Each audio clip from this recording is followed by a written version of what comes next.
Ассалаумағалейкум барша қазақстандықтар.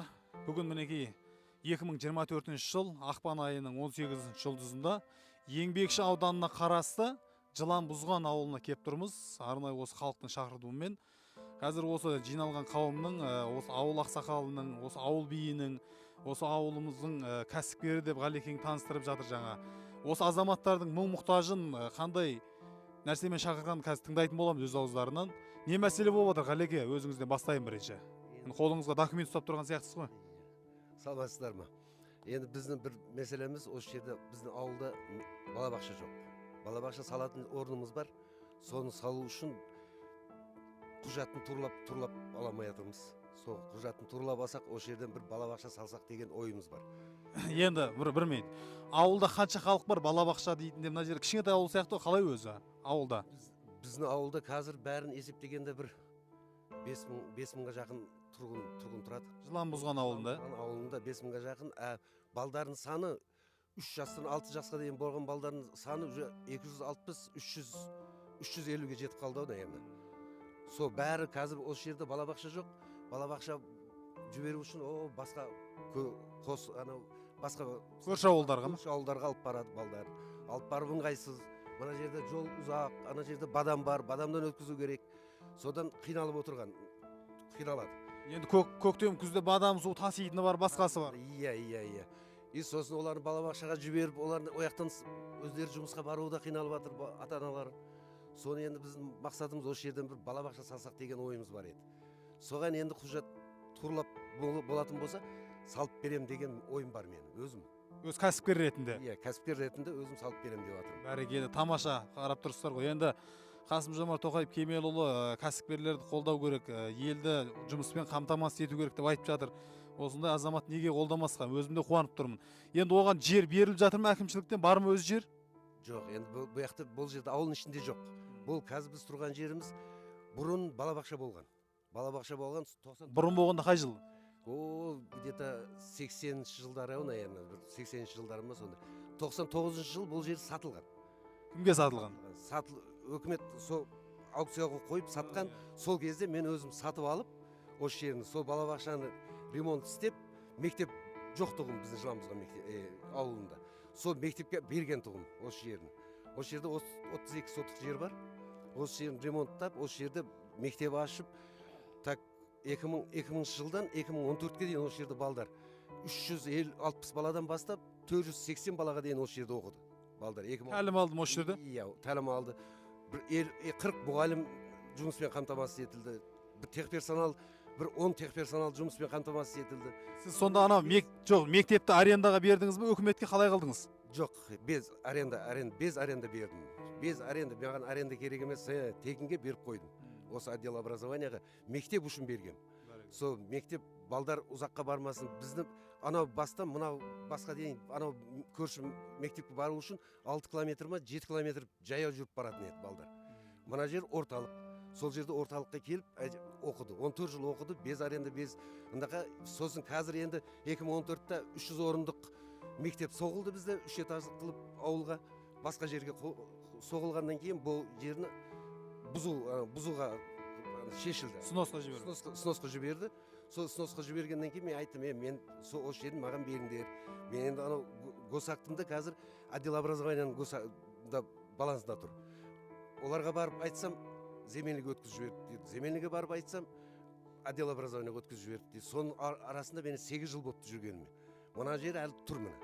Әліге дейін айтып отырмын, мен балабақша салайын осы жерге деп барып бәріге айттым, жаздым, бәрін ешқандай шешім қабылданмай жатыр. Бұрыннан енді бұл жер қанша соттық жер жобада?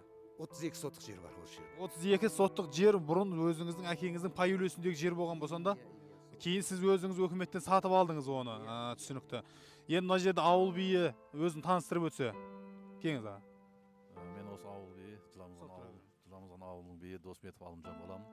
Қазір осы мәселе бойынша действительно қанша жылдан бері осы мына қазба инеміз жүгіріп жүр ғой. Ол ақиқаттан осы жерні әкесі алып келген, бұл сатып алған бұл жерні. Одан кейін осы ауылға мектеп керек болғаннан кейін былай айтқанда тегінге берді ғой, халық үшін деп берді. Енді қазір қанша жылдан бері соны енді мен өзім детсад садик салып берейін деген оймен жүгіріп жүр. Егер сол өкмөт тараптан бир жардам болсо сол балага. Әрине, енді мен өзім ойлаймын да, жаңағыдай мына жерге балабақша соғылса қаншама жаңа елдегі адамдар жұмыспен қамтамасыз етіледі. Балдарыңызды көрші ауылға тасымайсыздар деп тұрсыздар ғой. Ауыл ақсақалысыз ба, сіз өзіңіз таныстырып өтсеңіз? Мен осы Жамдан ауылының ақсақалы Байметов Рахманәлі. Осы мәселеде бармаған жеріміз қалмады. Осы жерде 4 мыңнан почти 4 мыңнан асы халық балдарымен деті бір балдарымызда Құдайға шүкір 500 болып қалды. Сол детсадқа баратын балдарым. Соған халықтың өзі жүдә қиналып кетті де, соны атамыз осыны алып, осыны мектепке берді. Мектепті сол 14 жыл соны жөзет істеді. Міне кейін бұзылғаннан кейін берді. Ешқандай мүмкіншілігіміз болмай жатыр. Бармаған жеріміз қалмады. Бұны ешкім бермей жатыр. Соған біз сіздерден сұрануымыз. Өтініп сұрануымыз. Әкімшілік саласының адамдарыңыз өтініп сұрап жатсыздар ғой. Мен енді ойлаймын, жаңағы Досбол, Еңбекші ауданының әкімі Досбол мырзаның талай жақсы істерін көріп жатырмыз көзбен енді. Сырттай сұлу болғанмен іштей қалай екенін білмейміз ғой. Бірақ ол әкім жақсы тірлік істеп жатыр деп естиміз. Еңбекші ауданы өздеріңіз де білесіздер ғой әкімдеріңізді. Алдағы уақытта ықпал жасаса шешілетін түрі бар ма өзі, әлде бір әкімшілік саласына бұл түлкі бұланға салып, ары бері лақтырып жатыр деп ойлайсыздар ма? Қалай өзі? Енді мен ойлап жатқаным білмеймін.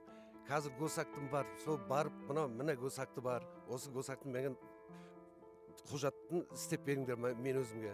Бұл жерде өкімет саламайтын екен. Не үшін десе, жер көлемі жетпейтін екен. Олар 1,5 гектар, 2 гектар болса, өкімет алатын екен.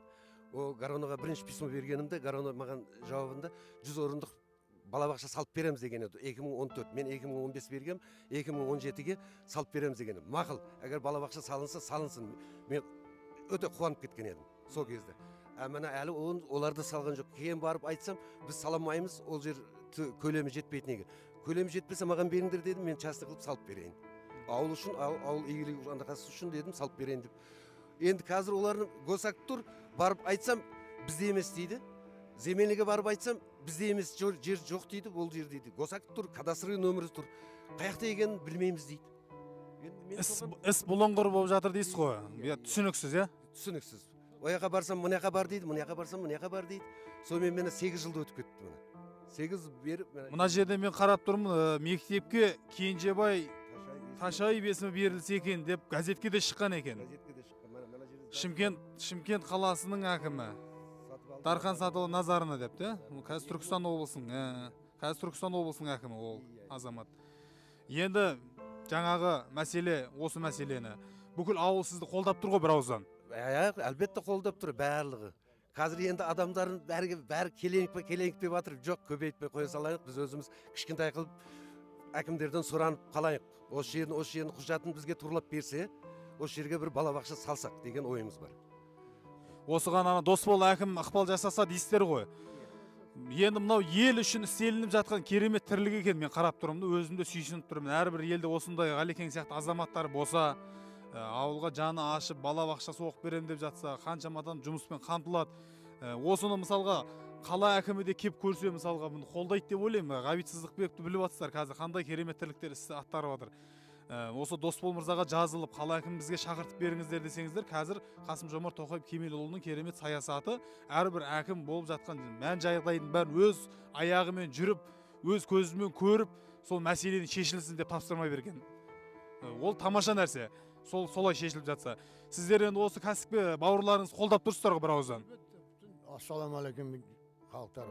Біз осы үкімізді қолдап қанша жылдан бері шауып жүргенін көріп отырмыз. Өзімізге жүдә керек нәрсе. Халық көбейіп жатыр, бала-шаға өсіп жатыр. Газель жалдап, машина жалдап, біреулер апарып, біреулер жаяу, балдарда қиналып кетті. Осыған бір әкімшілік жәрдем берсеңіздер, Алла разы болсын сіздерден. Жер комитеті, кадастр бөлім басшыларына барып жолықтыңыздар ма осы мәселе бойынша? Мына қандай кім біреуге сатылып кетті ма, ондай ой жоқ па бұл жерде сіздерде? Жоқ, сатылғанға сатылмаған, но бірақ барлығы бардым. Барлығын айтады, біз шеше алмай жатырмыз, біз өйтіп жатырмыз. Сотпен шешіңіз дейді. Енді барлық жұмыстарды сотқа алып бара берсек, сот бұл қайсысына қарайды олар? Барлығын енді осында енді мен айтатыным, қала әкімі егер осыны білетін, естетін болса, ол қараусыз қалдырмайды деп ойлаймын. Ойым, ғабдия. Қазір бұл қала әкімінің істеп жатқан жұмыстарын көріп